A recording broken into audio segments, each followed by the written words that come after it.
You want to talk about disrespect? You want to talk about crossing lines that should never be crossed? Then buckle up, because what went down backstage at SmackDown wasn't just a warning, it was a declaration of war. Bronson Reed, all 300 pounds of pure Australian fury, cornered Carmelo Hayes in the back hallways of the arena, and what happened next sent shockwaves through the entire locker room. This wasn't some scripted confrontation for the cameras. This was real. This was personal. And this was the moment everything changed. Let me paint you a picture of destruction. Let me show you what happens when you poke a bear that's already tasted blood. Because right now, in this exact moment, Carmelo Hayes is standing at a crossroads, and one path leads to glory while the other leads straight into the waiting arms of a man who has made a career out of breaking people in half. The tension has been building for weeks. You felt it. I felt it. Every single person watching SmackDown felt the electricity in the air every time these two men were in the same building. But nobody, and I mean nobody, expected it to explode like this. Not here. Not now. Not in the way it did. Here's what you need to understand about Bronson Reed. This isn't some manufactured monster created by writers in a boardroom. This is a man who grew up fighting. A man who clawed his way from Australia to the independent circuit, from bingo halls to the biggest stages in professional wrestling. Reed didn't get handed opportunities. He took them. He demolished every obstacle in his path, and when WWE finally signed him, when they finally gave him the platform he deserved, he made one thing absolutely clear: he doesn't play games, he doesn't back down, and he sure as hell doesn't forgive disrespect. Now enter Carmelo Hayes. Cool, confident, charismatic, the embodiment of smooth. Hayes carries himself like he's already won before the bell even rings. He's got the look, he's got the swagger, and more importantly, he's got the skills to back it up. This is a man who held gold in NXT, who ran that brand like his personal kingdom, and who walked into the main roster with the kind of confidence that either makes you a superstar or gets you destroyed. But here's where things get interesting. Here's where the foundation starts to crack. Because Carmelo Hayes did something that very few people are stupid enough to do. He looked at Bronson Reed, all that mass, all that violence, all that barely controlled rage, and he smiled. He laughed. He made comments. He threw shade on social media, in interviews, in backstage segments. He treated Reed like a joke, like a monster that could be tamed with wit and charm. Big mistake. Massive mistake. The kind of mistake that changes careers. Question for you right now: do you think Carmelo Hayes realizes what he's gotten himself into, or is his ego too big to see the danger?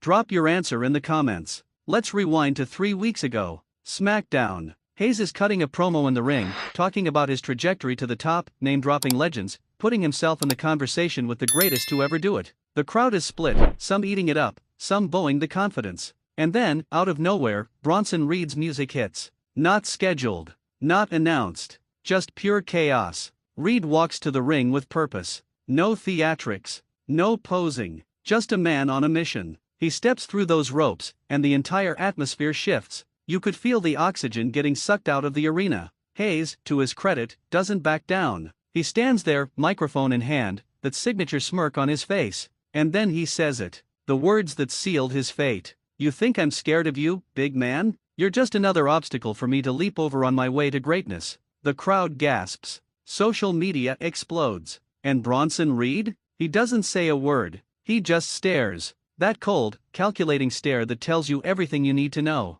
He's not angry in that moment. He's strategic. He's planning. He's measuring Hayes for destruction. Security separates them. Management gets involved. The segment ends without contact, but everyone knows it's only a matter of time. Fast forward to last week. Hayes is in a match against a mid-card competitor, someone he should beat easily. And he does. Clean victory. Hayes is celebrating, playing to the crowd, taking his time soaking in the moment. And that's when the lights go out. When they come back on, Bronson Reed is standing at the top of the ramp. Not moving. Not rushing. Just standing there like a horror movie villain who's already won. Hayes sees him, and for the first time, for just a split second, you can see it in his eyes. Not fear exactly, but recognition. The understanding that this situation might be bigger than he calculated. Reed doesn't enter the ring. He doesn't have to. The message is sent. I'm watching. I'm waiting. And when I'm ready, there's nowhere you can hide. The WWE universe is going absolutely insane at this point.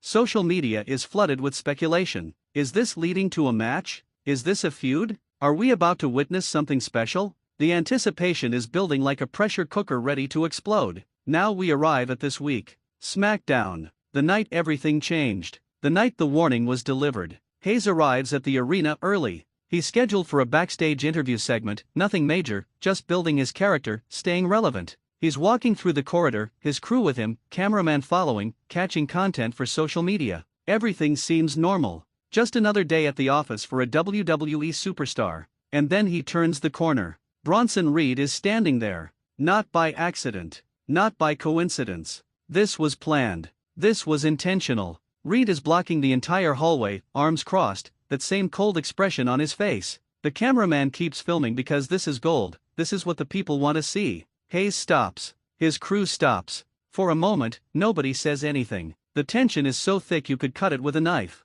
And then Reed speaks. His voice is low, controlled, but carrying the weight of absolute menace. You've been running your mouth for weeks, Melo, talking about greatness, talking about legacy, talking about me like I'm some stepping stone on your path to glory. Hayes tries to interject, tries to maintain that confidence, but Reed doesn't let him. Let me make something very clear to you right now. I'm not a stepping stone. I'm a gravestone. And if you keep pushing me, if you keep disrespecting me, I'm going to put you in the ground so deep that they'll need a shovel to find what's left of your career. The hallway goes silent. Hayes' crew is frozen. The cameraman keeps rolling because this is unscripted gold. This is real emotion, real tension, real danger. Hayes, and you have to respect this about him, doesn't completely back down. He steps forward, getting as close as he dares. You don't scare me, Reed. You're big, yeah. You're intimidating, sure. But I've faced bigger challenges. I've overcome worse odds. You're just another chapter in my story. Wrong answer.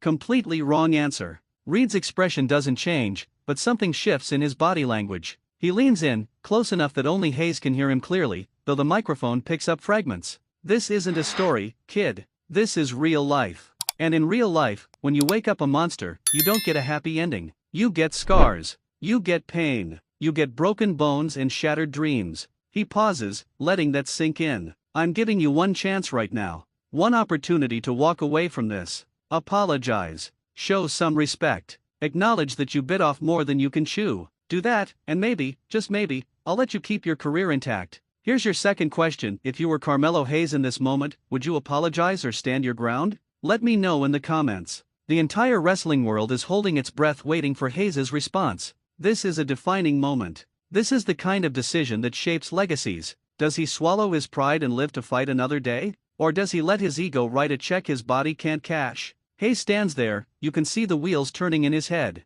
He looks at Reed, really looks at him, sees the seriousness in those eyes. And then he makes his choice. I don't apologize to anyone. The words hang in the air like a death sentence. Reed nods slowly, like he expected this response. Like he wanted this response. Then you've made your choice. And now you get to live with the consequences. He steps aside, clearing the path. Hayes walks past him, trying to maintain that confident stride, but you can see the tension in his shoulders. He knows he just painted a target on his back. A big one. A bright one. As Hayes and his crew disappear around the corner, Reed turns to the camera. And what he says next is what really sent shockwaves through the WWE universe. Friday night. SmackDown. You want a match, Melo? You got it. But this isn't going to be wrestling. This isn't going to be technical showcase. This is going to be a beating. This is going to be a lesson in respect. And when I'm done with you, everyone watching will understand exactly what happens when you disrespect Bronson Reed. He walks away, leaving the cameraman standing there, leaving the crew scrambling, leaving social media absolutely exploding with reactions.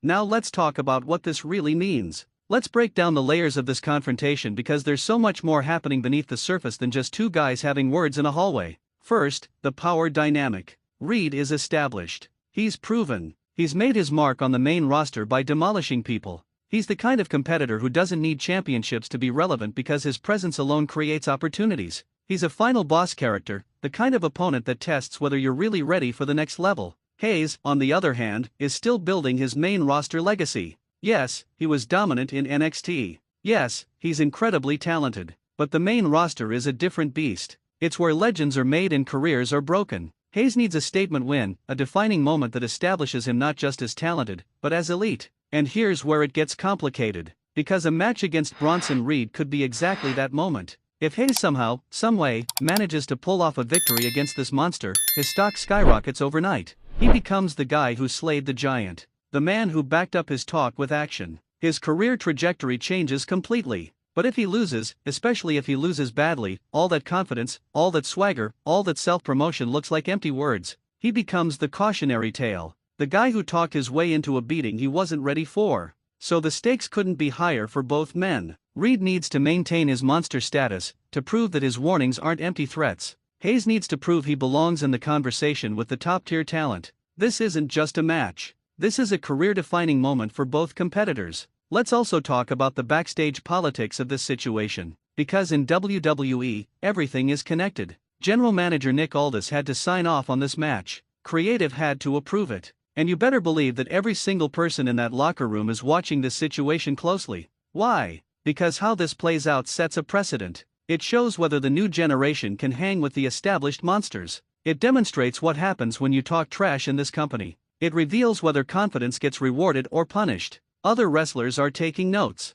They're watching Hayes, measuring their own words more carefully, or maybe getting inspired to take their own shots at the top guys. This one confrontation has ripple effects throughout the entire roster. Question number 3 for you: who do you think benefits more from this match happening, Reed or Hayes? Give me your take in the comments. Now let's dig into the psychology of Bronson Reed, because understanding what makes this man tick is crucial to understanding why this warning was so terrifying. Reed isn't a traditional monster. He's not mindless. He's not just a brute who smashes things. He's calculated. He's intelligent. He chooses his moments. When he warned Hayes in that hallway, he wasn't losing control. He was completely in control. That's what makes him so dangerous. Think about his methodology. He could have attacked Hayes right there, could have thrown him through a wall, put him through a table, sent him to the medical facility. But he didn't. Instead, he issued a warning, set a date, created anticipation. That's psychological warfare. That's getting inside Hayes' head days before they even lock up.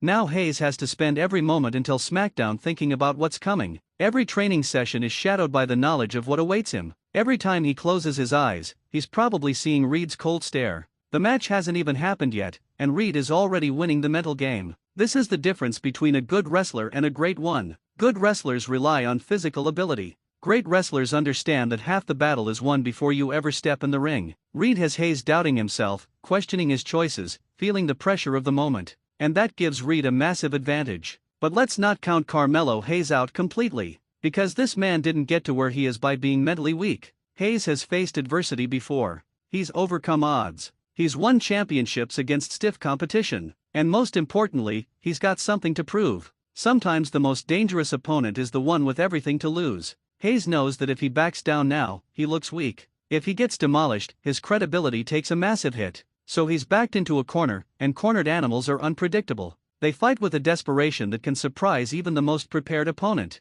Hayes' speed is a factor. His technical ability is elite. If he can avoid Reed's power moves, if he can stay mobile, use his quickness to chop the big man down, there's a path to victory. It's a narrow path, a dangerous path, but it exists. The question is whether Hayes can execute under pressure. Whether he can perform when every eye is on him, when the stakes are at their highest, when one mistake could mean devastation. Let's talk about what happens if Reed wins decisively. Let's paint that picture. The match starts. Reed dominates from the opening bell. Hayes tries his speed game, tries to dance around, but Reed is ready. He catches him mid-move, lifts him like he weighs nothing, and destroys him. Power bomb. Another one. Maybe 3 for good measure. The tsunami splash from the top rope, all 300 pounds crashing down on Hayes' broken body. The referee counts. 1, 2, 3. It's over.